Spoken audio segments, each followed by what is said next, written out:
সালামু আলাইকুম প্রিয় বন্ধুরা, চলে এলাম আপনাদের সাথে আরো একটি ব্লগ ভিডিও শেয়ার করতে। আজকে আমি তৈরি করব ডাবের পুডিং। সেজন্য নিয়ে নিয়েছি একটি ডাব। যদিও এটার ব্যাপারে আমার কোনো অভিজ্ঞতা নেই, তা থেকে ইউটিউব তো আছে, ইউটিউব দেখে দেখে শুরু করছি।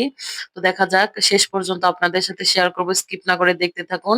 এখন ডাব থেকে আমি ডাবের পানিটাকে বের করে একটা সাইডে রেখে দিলাম। তারপরে নিয়েছি ফরেস্ট ব্র্যান্ডের একটা আগার আগার পাউডার। ওখান থেকে ১ চামচ আগার আগার পাউডার নিয়ে ডাবের পানির সাথে মিক্স করে একটা সাইডে রেখে দিয়ে ডাবের শাঁসগুলো বের করে ফুলের মতো শেপ দিয়ে কেটে নিয়েছি। তারপরে ডাবের পানিগুলোকে একটা পাত্রে ঢেলে নিয়ে আগার আগার পাউডারের মিশ্রণটা দিয়ে দিলাম। দিয়ে দিব ১ চামচ চিনি, যেহেতু ডাবের পানি অতটাও মিষ্টি থাকে না।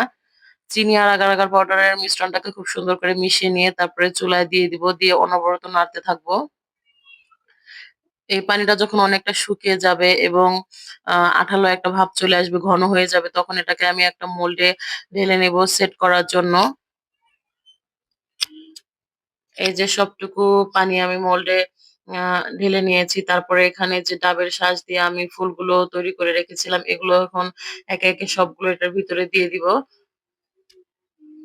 দেখা যাক, ইউটিউব দেখে শুরু করেছি, শেষ পর্যন্ত কি হয়। এই যে সবগুলো ডাবের শাঁস আমি দিয়ে নিয়েছি। এবার আমি এটাকে রেস্টে রাখবো, ঠান্ডা হয়ে গেলে ফ্রিজে রাখবো। তার আগে আমি এখানে ডেকোরেশনের জন্য আরো একটু দিয়ে দিলাম হচ্ছে বেদেনার কোয়া। আমার মনে হচ্ছিল যে এটা দিলে হয়তো দেখতে আরো একটু সুন্দর লাগবে।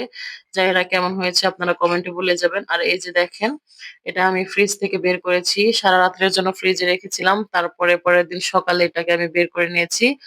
এই যে এখন এভাবে তো দেখা যাচ্ছে জমে গিয়েছে। দেখা যাক এটার ফাইনাল লুক কেমন হয়। আমি তো দেখার জন্য অনেক বেশি এক্সাইটেড। এটাকে এখন আনমোল্ড করা যাক। হ্যাঁ, এবার দেখি কি অবস্থা। অবস্থা দেখে আমার যে কি অবস্থা হয়েছিল আপনাদেরকে বলে বোঝাতে পারব না। এটা এতটা বাজে হয়েছিল। জানি না কেন হলো। আপনারা যদি বুঝে থাকেন, জেনে থাকেন, অবশ্যই কমেন্টে জানিয়ে যাবেন। আমার আর কথাই বলতে ইচ্ছা হচ্ছে না যে এটার লুকটা এমন হয়েছে, কি বলবো বলেন? তো সবাই ভালো থাকবেন। আল্লাহ হাফেজ।